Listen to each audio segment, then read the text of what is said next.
कथा मनोरंजन का विषय नहीं है, कथा मनोमंथन का विषय है, कथा चिंतन का विषय है, कथा निरुध्यासन का विषय है।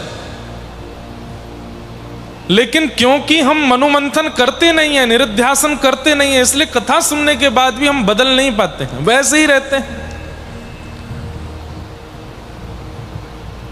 बहुत विचित्रता आती जा रही है समाज में, संसार में। ऐसी विचित्र परिस्थिति में ऐसी यूनिवर्सिटी बनाना ये कोई सामान्य बात नहीं। वहां के बच्चों को जब मैं देख रहा था, उनके चेहरे पर एक अलग नूर था।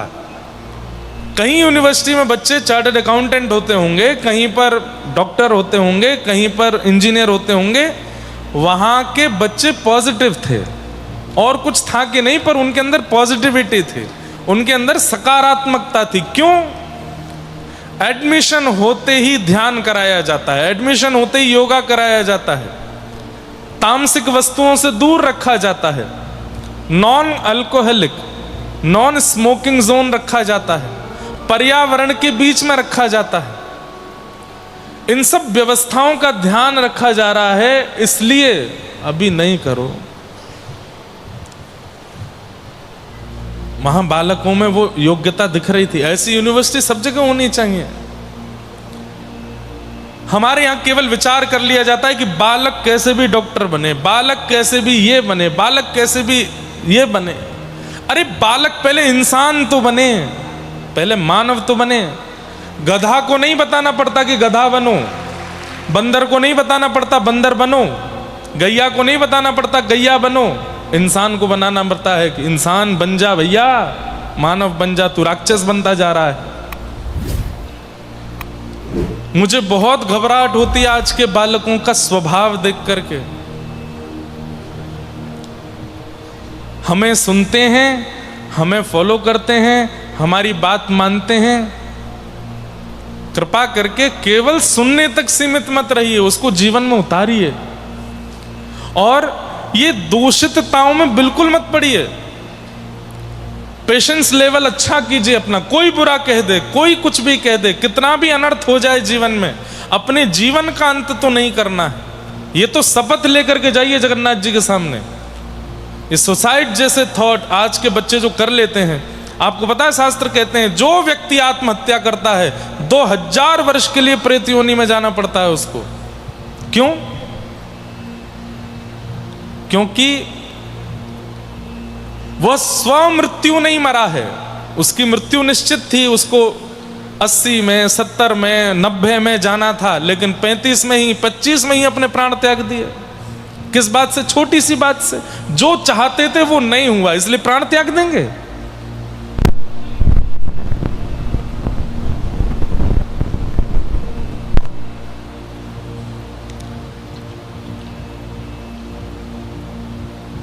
जो चाहोगे वो कभी नहीं मिलेगा, ये संसार का नियम है। इसलिए इनके अलावा किसी को मत चाहो। आपके लिए जो उपयोगी होगा ये सब देते रहेंगे आपको। और एक बात सुनो, जो चाहते हो उसके पीछे पड़ करके यदि आपने पा लिया, मैं दावे से कह सकता हूं कुछ दिन बाद उसी वस्तु से दुखी हो जाओगे आप। आप जिसको चाहोगे, आप जिस पर आंख रख लोगे, उंगली रख दोगे, हाथ रख दोगे, ये मेरी वस्तु है, वो वस्तु प्रसन्न नहीं कर सकती आपको। कुछ दिन का सुख भले ही हो जाए उससे। इसलिए संसार को वस्तुओं के पीछे मत रखिए कि ये मिलेगा तो मैं खुश रहूंगा, ये मिलेगा तो मैं खुश रहूंगा, ऐसा होगा तो मैं खुश रहूंगा, उससे ब्याह होगा तो मैं खुश रहूंगा, मेरा बच्चा ऐसा होगा तो मैं खुश रहूंगा, वो ये बन जाएगा तो ही हम खुश रह सकते हैं, इतना पैसा आएगा तो ही हम खुश रहेंगे। ठीक है, सबके जीवन में कष्ट रहते हैं, सबके जीवन में विपत्ति है, कोई नहीं बचा है विपत्तियों से। लेकिन आप अपनी प्रसन्नता को, अपनी खुशी को, अपने आनंद को किसी विषय के पीछे मत रखिए। हर परिस्थिति के आगे अपने आनंद को रखो। पास हो जाओ तो भी आनंद, फेल हो जाओ तो भी हंसो। माता पिता ज्यादा से ज्यादा क्या हो, 2 थप्पड़ ही तो मारेंगे, ज्यादा से ज्यादा क्या होगा। बड़े लेवल पर नहीं तो कुछ सामान्य लेवल पर पहुंचाओगे। मैं गायक बनना चाहता था और उसके लिए प्रयास भी किया, लेकिन हमारे नाना जी पंडित श्री कृष्णलाल शास्त्री, उन्होंने हमारी आंख खोली। उम्र होगी मेरी उस समय 16 वर्ष, नहीं और कम, 14 वर्ष। हमारे नाना जी बोले, लाला या दुनिया को रिझावेगो, ये दुनिया तो ऐसी है, आज तो ते रिझेगी, कल कोई और ते रिझ जाएगी, लेकिन जगन्नाथ को रिझाएगो तो अंतिम समय तक तोते रीझे ही रहेंगे। अपनी वाणी को, अपने कंठ को प्रयोग, या दुनिया नश्वर दुनिया को रिझावे में मत लगा, या दुनिया को रिझावे में मत लगा, चाहवे तो जगन्नाथ जी को रिझावे में लगा, श्रीनाथ को रिझावे में लगा, राधारमण को रिझावे में लगा। बस उनकी ये बात ऐसी मन में आ गई। बस उसी समय पिताजी महाराज आज आ गए हैं कटक, उनसे हमने निवेदन किया कि पिताजी बस अब ये वाणी की सेवा से कथा करनी है। हमारे पिताजी बोले, आसान नहीं है, बहुत पढ़ना पड़ेगा, अध्ययन करना पड़ेगा गुरुजनों के पास। मैंने कहा जैसी आप आज्ञा करेंगे, और जब तक आपको विश्वास ना हो हमको व्यासपीठ मत देना। और आज कर रहे हैं सेवा। तो जरूरी नहीं है आप जो चाहो वो बनोगे तो ही सब अच्छा होगा। आप परिश्रम कीजिए, ठाकुर जी पर छोड़िए, वो जो चाहे वैसा हो जाए, उसमें सब मंगल रहेगा। लेकिन हम चाह के पीछे इतने पागल हो जाते हैं कि ये चाहिए चाहिए, नहीं मिलता आत्महत्या कर लेते हैं, दुखी हो जाते हैं, निराश हो जाते हैं, हताश हो जाते हैं, घर छोड़ देते हैं, परिवार छोड़ देते हैं, मित्रों को छोड़ देते हैं, दुखी हो जाते हैं। नहीं करना है ऐसा।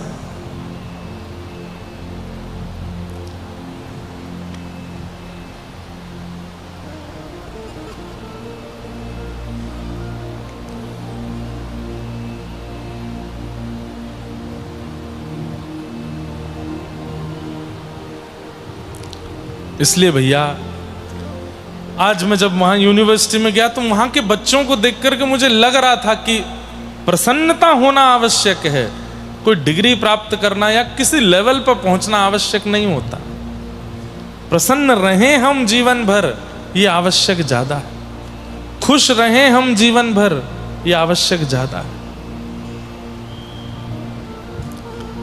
और उस प्रसन्नता का, उस आनंद का एक ही स्रोत है, एक ही उद्गम है, और वो है श्रीमद् भागवत की कथा। यहां आया कीजिए, सुना कीजिए। मुझे पता है आपको 2-2.5-3 घंटे कथा होती, बहुत अच्छा लगता है, पर यहां से जाने के बाद आप पहले जैसे ही हो जाते हो, तो आप कहीं ना कहीं कथा को न्याय नहीं दे रहे हो। थोड़ा परिवर्तन किया कीजिए, अपने आप को बदलिए, अपने विचार, व्यवहार, स्वभाव में परिवर्तन लाइए। थोड़ा कम बोलना शुरू कीजिए, मौन रहना शुरू कीजिए, चिंतन करना शुरू कीजिए, अपने व्यवहार में प्रसन्नता लेकर के आओ। अभी आज मुझे कई सारे पत्र आते हैं मंच पर, पत्र देख करके मैं खुद नेगेटिव हो जाता हूं। अब एक पत्र में एक कोई बहन है, वो बोल रही है कि महाराज जी मेरा छोटा भाई मुझे गालियां देता है, और घर के लोग उसको कुछ नहीं कहते, मुझे समझाते हैं कि तू ऐसे मत किया कर, इसलिए वो बोलता है। वो मेरा अपमान करता है, अपशब्द बोलता है, आदि आदि उसमें बातें लिखी थी। क्यों ऐसा निर्माण हम क्यों कर रहे हैं? कभी कभी लगता है सतयुग, त्रेता, द्वापर, कलयुग में एक एक राक्षस थे, कलयुग में तो हर दूसरे घर में राक्षस है, हर दूसरे घर में एक राक्षस है। भारत जैसे देश में, जगन्नाथ जी के देश में, हमारे द्वारिकाधीश के देश में, बद्रीनाथ भगवान के देश में, शंकराचार्य भगवान के देश में, संतों की भूमि, गौ माता की भूमियों में कैसे कुकर्म होते हैं। गौ हत्या खुलेआम होती है, नारियों के साथ गलत दुष्कर्म होता है, खुले में किसी को भी मार दिया जाता है, किसी के साथ भी कुछ भी कर दिया जाता है। ये भारत तो नहीं था ऐसा। अन्य देश सुधरते जा रहे हैं और हम और बिगड़ते चले जा रहे हैं। क्यों? क्योंकि अपनी संस्कृति और अपनी धरोहर को हम लोग छोड़ रहे हैं। वेस्टर्न की तरफ ज्यादा हमारा रुझान बढ़ता जा रहा है। अपनत्व का त्याग करोगे, सर्वनाश निश्चित है। हम धोती पहनते हैं, बगलबंदी पहनते हैं, पटका पहनते हैं, तिलक लगाते हैं, शिखा रखते हैं, तो लोगों को लगता है कथा करने वाला ही ऐसे रहता है। नहीं, ये भारतवासियों की वेशभूषा है। हम असली भारतवासी हैं, अपनी वेशभूषा में रहते हैं। तिलक लगाने का अधिकार केवल कथा करने वाले पंडित जी ब्राह्मण लोगों का नहीं है, प्रत्येक व्यक्ति का। माताएं सूने माथे या भाई लोग सूने माथे रहते हैं तो उनका मुख देखने से हमारे पुण्य घट जाते हैं, ये शास्त्र प्रमाण है। दक्षिण भारत में आप चले जाओ, एक व्यक्ति भी आपको सूना माथा नहीं मिलेगा, सबके माथे पर एक तिलक, कुछ एक छोटी बिंदी होगी जरूर। दक्षिण भारत में चले जाओ, हर व्यक्ति धोती ही पहनता है, चाहे खरबपति घर का ब्याह हो रहा हो धोती पहन के ही ब्याह होता है। हमारे यहाँ तो हमने भी हमारे ब्याह में पहनी क्योंकि प्रचलन बन गया है, लेकिन धोती ही पहनी थी हमने भी, वो दिख नहीं रही वो बात अलग है। धोती ये हमारी वेशभूषा है, अपनी संस्कार है, अपनी धरोहर है, इनसे जुड़ के रहना चाहिए। ये तो केवल बाह्य आवरण है, विचारों में, संस्कारों में, व्यवहार में हम लोग कितने निर्दयी होते जा रहे हैं। आप लोग एक चीज अनुभव करेंगे, आप स्वयं से पूछिए, आज से 5 वर्ष पहले जितनी दया थी आपके चित्त में आज नहीं है। अब आप पहले जैसे दयावंत नहीं हो, पहले से आपकी दया घट चुकी है। क्यों? कलयुग ये काम करा रहा है आपसे। इसलिए हमारी हाथ जोड़ के प्रार्थना, हम कथा आप लोगों को भीड़ इकट्ठी करने और इतने बड़े बड़े पंडाल लगवाने, आप सबका मनोरंजन करने के लिए नहीं कर रहे हैं। ये जो संसार में चल रही हैं ना बातें, इनको दबाने के लिए, ऐसा ना हो इसके लिए कथा करते हैं। और वो तभी होगा जब आप परिवर्तन करेंगे।